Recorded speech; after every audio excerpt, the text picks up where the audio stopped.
Crooks beware! Detective Pepper's in the house.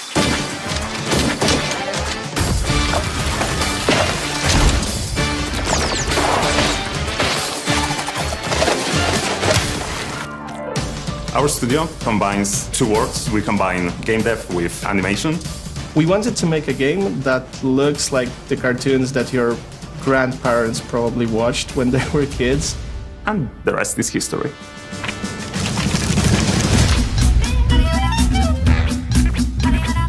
Mouse PI for Hire for me is unique. They won't even know what hit them. Surprising. My hero! Wacky, extraordinary. More than just an old-school shooter. It's a game like I've never played before. Are you ready for a sneak peek of what we are cooking here? Oh boy, here we go. My name is Maciej Krzemień. I'm the lead producer at Fumi Games. Mouse PI for Hire is an FPS game, but in a very unusual setting of a cartoon. It's in 3D environment, but what's really unique is that everything you see, characters, weapons, it's drawn by hand, frame by frame. Everything you see in the game is handcrafted. So at the beginning, we specialized in short film animations. But I always think that people should have the possibility and space to be creative. So when Michał Rostek, our art director, came to me with this great idea, I knew he was onto something. Hi, I'm Michał Rostek. I'm the art director and lead animator. For me, this game is a great opportunity to spread with the world my passion about the RoboHouse animation. It is like part of pop culture that resonates with people all around the world. My name is Mateusz, and I'm a lead narrative designer at Fumi Games. What excites me the most about the story of Mouse is just this sheer comedy of it, despite tackling subjects that are quite serious. There's something rotten at the heart of Mouseburg. I'm Łukasz Błaszczyk. I'm the lead game designer for Mouse PI for Hire. What I hope that fans will learn from this video is that it isn't just another copy-paste of a boomer shooter. You're gonna meet NPCs, you're gonna learn the world, you're gonna find a deep, engaging story. We've designed the game around you having fun.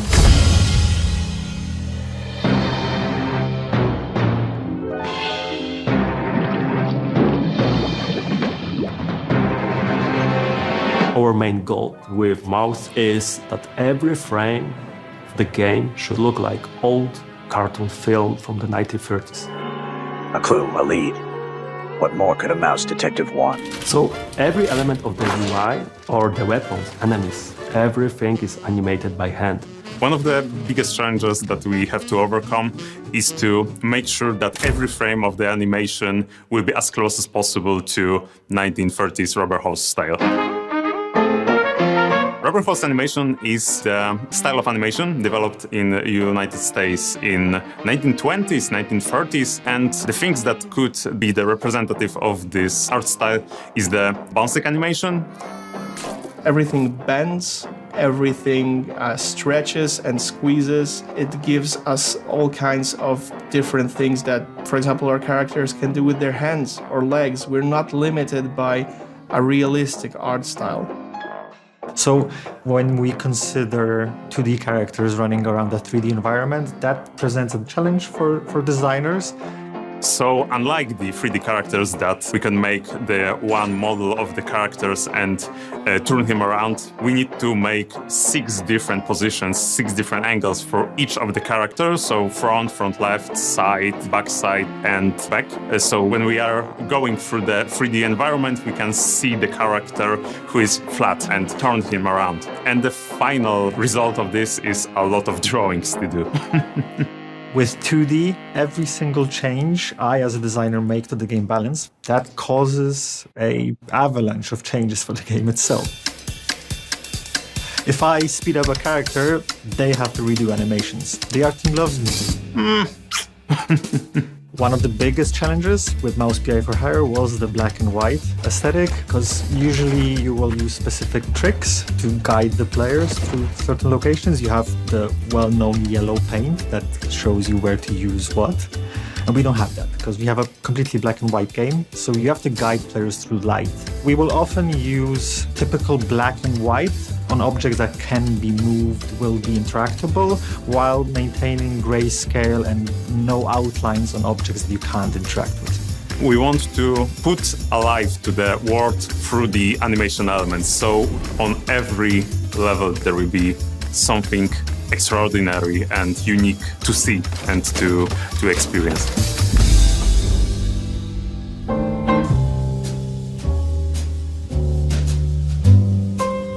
The world of Mouse PI for Hire is a sprawling world that we were working hard on making as believable as it can be in a rubber hose style. And as such, it's a little bit comedic and is a little bit serious when it needs to be.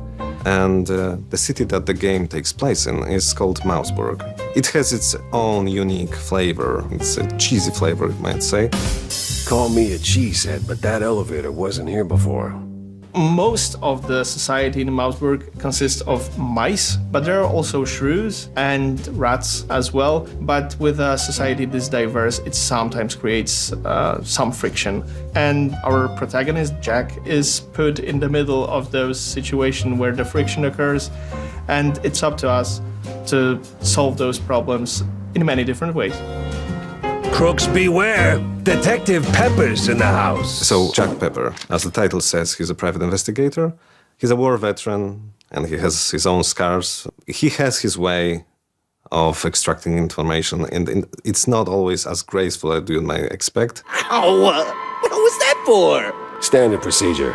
Little sucker punch before questioning never killed anyone. So, as a private investigator, Jack is approached by his clients. And he is tasked with solving 3 different cases. Each of those cases serves a different purpose and adheres to a different trope in general noir theme. Basically, the cases are starting points for each separate storyline that we have. Along the way, on the levels, we find some clues. Sometimes these are notes, sometimes these are physical items. Seems I'm not the only party here. And once we get back to Jack's office, we approach a corkboard. And whenever there is even a feeble connection between those evidences, you just link them with a red line, which in our case is a gray line. And there's a chance that it will open up a way to move the case forward, to open up next level, or open up the conversations with an NPC in the hub zone. The hub is our home, where you start the case, where you end every case. There are 3 main areas in a hub. Jack's office, a pub called Little Big that is run by John Brown, Jack's friend. And there's Tammy's workshop, when you can upgrade your weapons and just talk to her whenever your heart's desire. What's up, Jack? When you visit the Little Big pub, you can encounter 3 different NPCs. Each of them serves as a handler for a different minigame, one of which is a collectible baseball card game. You can collect cards throughout the whole world. Almost every single level has at least one hidden somewhere, and based on that you can build your own deck of cards. In our minigames, you can sometimes win hints, additional clues, or parts for some upgrades. So whenever you're stuck with your current case, there's always someone to talk to in the hub. I'm Igor. Igor, not Igor. And as soon as you have your next steps figured out, then you can go just find your car, and as soon as you interact with it, you're being transported into overworld map, through which you can traverse with a little nicely painted car and arrive at the specific destination that the case urges you to go to. Mouse PI for Hire has more than 10 biomes. Every single biome has somewhere between 1 to 4 levels in it. Since the story is set in the noir style, we thought that every level in the game should be inspired by locations from the cartoons from that era. We want to make sure that the levels will be not only full of variety of places, but also will be as wacky, as cartoony as possible. Well done, genius! You broke the damn air duct! Streets is one of the earlier levels within the game. So When you first enter the level, you find complete chaos on the streets. Don't hurt me, officer. It was just a little cheese stick on the sidewalk. You will see shrews getting beat up. You will see them getting kidnapped. You will see them disappearing. And yeah, you will see how police officers aren't really there to protect anyone anymore. Well, that was a speeding ticket for sure. Your goal on the streets level is to enter the police station and find out what's going on to the larger population of Mouseburg itself. There are enemies running around left and right.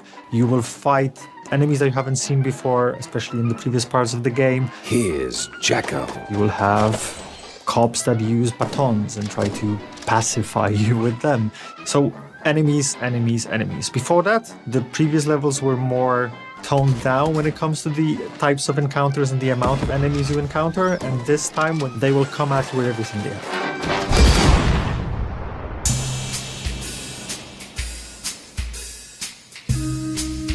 It's pretty difficult to be a one-man army and the single hero who saves the day, even in a cartoon world.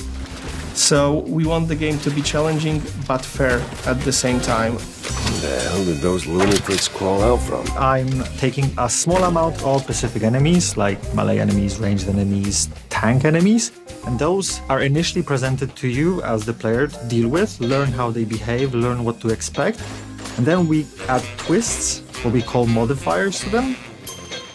So a tank that you've encountered previously that charged on you and you learn to dodge it when it's charging might now also enable a force field around itself that you need to figure out how to deal with. And these modifiers keep it fresh while maintaining the feeling of familiarity when it comes to specific enemies. Some of the characters are slim and they're moving faster to us. Some of the characters are bigger and they need to stomp around. We need to have the different approach to the characters because it changes the gameplay.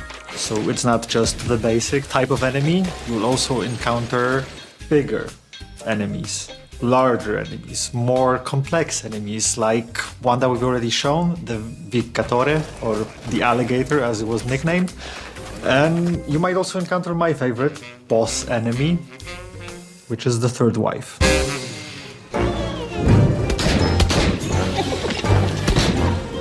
Once you encounter a specific enemy, you would want to choose a specific weapon. We have a standard roster of weapons, so you get a pistol.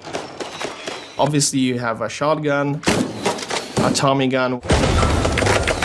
But since it's a cartoon world, there is a freeze gun. With this portable freezer, your meat and dairy will stay preserved until the end of time. There is what we call a conscious gun, which is basically a brain in a jar attached to a weapon. With our device at hand, making friends becomes mind-blowingly easy. The cartoon cannon, it's a cannon, so what do you expect? Sometimes you knock. Sometimes you knock it down. The alt-fire mode, on the other hand, it will allow you to use that loaded cannonball in the weapon, smash it into pieces, and fire a burst of smaller projectiles if you want to deal with more enemies at the same time. Weapons in the game will also be upgradable. There's a progression path you can follow as a player, so it's not just I gain the weapon and that's it. I can also improve it. I'll gain additional firing modes to that weapon. So every single weapon that you encounter as a player or unlock as a player should feel fresh, not a copy-paste of something you already found. So our approach was to give every single weapon a feeling of that's a perfect weapon for that specific enemy. However, how we designed it and how players use it might be a completely different scenarios. You need to feel like you actually deal a lot of damage. So we managed to achieve that both animation-wise and sound-wise. We understand that what players feel, it's always a blend of what you see and what you hear on screen, right? So obviously the first and the most important part was to make sure that the sound design properly accompanies the gunplay. So we have to balance our sound effects to sound pretty oomphy in a kind of way. You need to feel like you're shooting someone in the face sometime, right? We also need to make sure that the music in game sounds like the old cartoons that we refer to. So what we did, and it's actually a feature that we are really proud of, is we added a couple of different distortion filters to the sound in the game that you can choose from. starting with a filter that sounds like very early wax cylinder recordings with a heavy distortion. You can choose to use a filter that resembles, say, 1930s/1940s vinyl records. Obviously, if you want your sound in mouse to be crispy clean, that's fine. You can opt to do that. So we want the players to be able to customize their sound experience to an extent, which is pretty cool because it does change how it feels.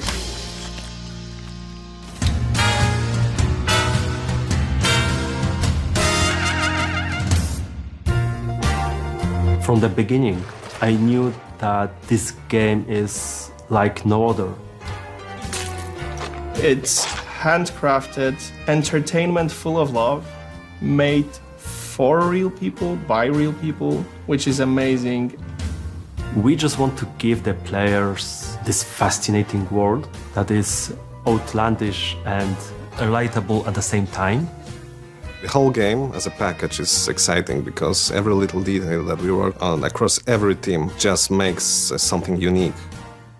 I'm most proud of the team that's building the game and the boundaries that they cross every single week, every single month. I know it sounds cheesy, but we create something that is truly a human experience in a world inhabited by mice.